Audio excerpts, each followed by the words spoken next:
Fala pessoal, tudo bem com vocês? Vamos hoje fazer uma retomada dos nossos assuntos de física, iniciando com o movimento retilíneo uniforme. A gente viu nas aulas anteriores movimento retilíneo uniforme. Então, o que é que a gente viu no movimento retilíneo uniforme? Como principal característica, ele acontece a velocidade constante, consequentemente possui aceleração igual a zero. A gente aprendeu também a calcular a velocidade média, variação do espaço sobre variação do tempo.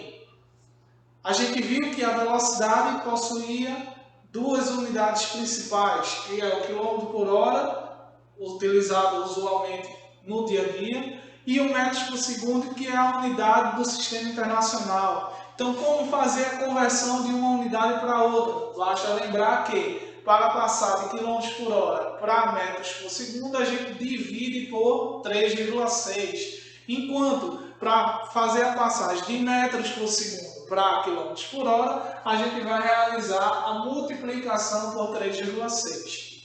A gente também consegue obter, através desse movimento, cuja velocidade é constante, a equação horária do espaço. Ou seja, a gente consegue relacionar o quanto o espaço vai variar em razão do tempo.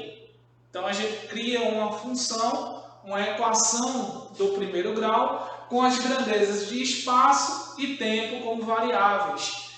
Então a gente obtém essa nossa equação que a gente conheceu mais como o sorvete, nosso famoso sorvete, onde o espaço final vai ser igual ao espaço inicial mais velocidade vezes o tempo.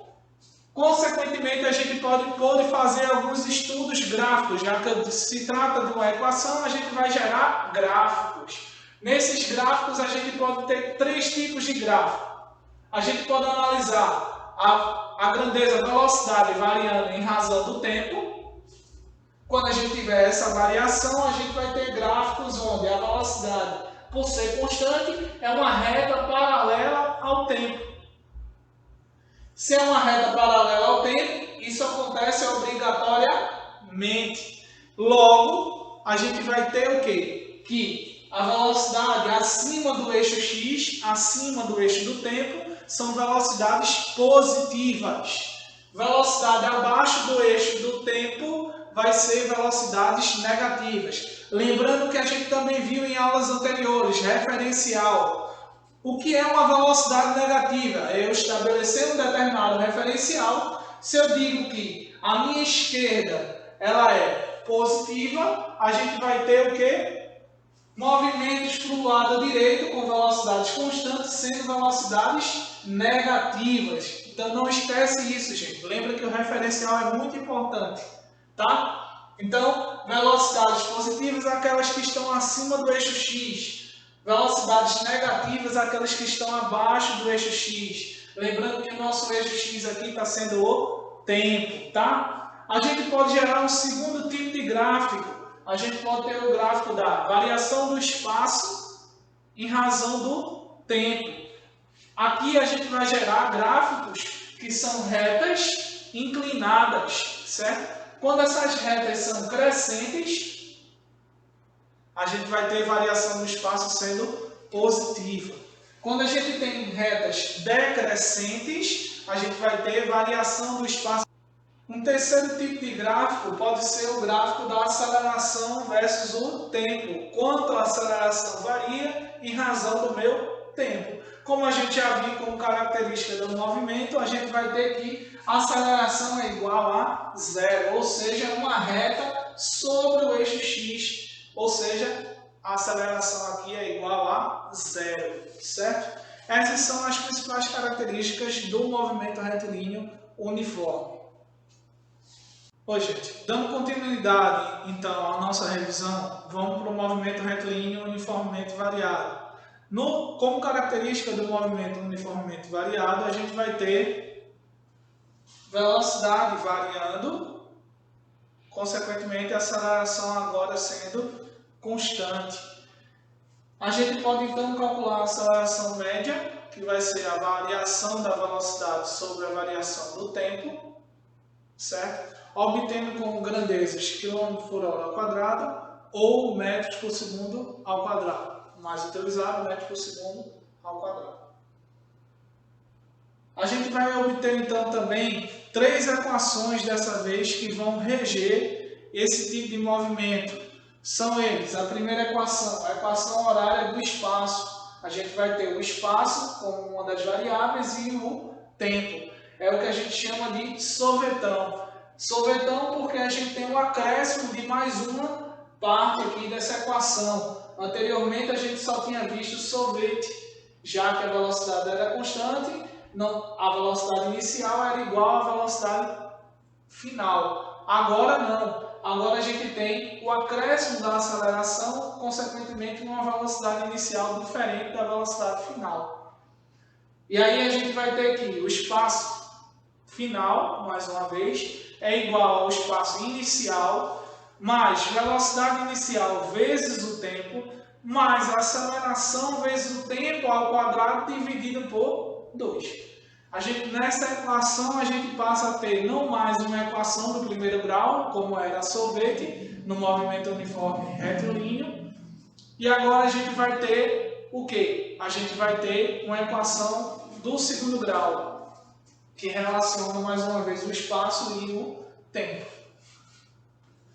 A segunda equação que a gente tem é a equação horária da velocidade. O quanto a velocidade varia no decorrer do tempo. É o que a gente chama de VOAT. Velocidade final é igual à velocidade inicial mais aceleração vezes o tempo. A terceira equação é a equação na qual não relaciona o tempo, ou seja, a equação de Torricelli. Como dica, a gente disse que tempo ausente e Torricelli presente. Logo, velocidade final ao quadrado é igual à velocidade inicial ao quadrado, mais 2 vezes a aceleração vezes a variação do espaço. Consequentemente, como a gente tem 3 equações, a gente pode ter 3 estudos de gráficos diferentes. Quais são esses estudos? O primeiro gráfico que a gente pode obter, velocidade versus o tempo. Já que a velocidade agora é variável, a gente vai ter uma reta, certo? Crescente quando a gente tiver a velocidade variando positivamente e decrescente quando a gente tiver a velocidade variando negativamente. Veja que essa equação é regida pela equação horária da velocidade. Então, a gente está comparando velocidade e tempo. Segundo tipo de gráfico que a gente pode observar, a nossa equação horária do espaço, regida pelo sorvetão. Se é uma equação do segundo grau, a gente vai ter uma parábola. A parábola ela vai estar para baixo, decrescente, quando a gente tiver o nosso espaço variando negativamente. E a gente vai ter uma parábola crescente quando a gente tiver a variação do espaço sendo positiva.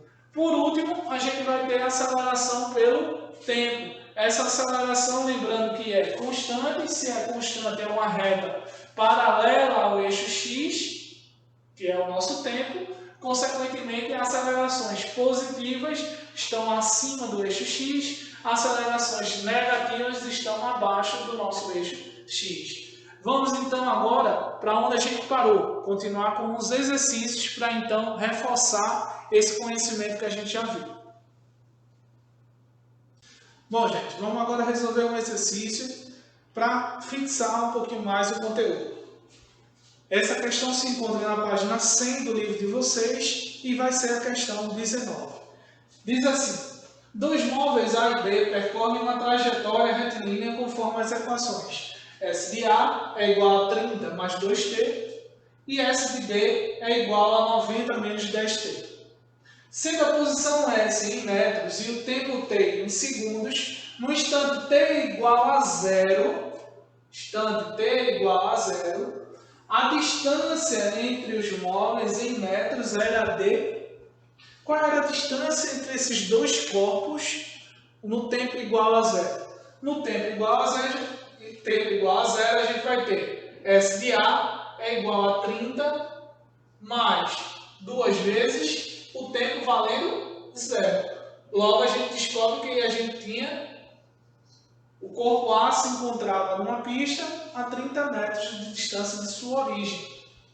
Já o corpo B, ele apresentava 90 menos 10 vezes 0,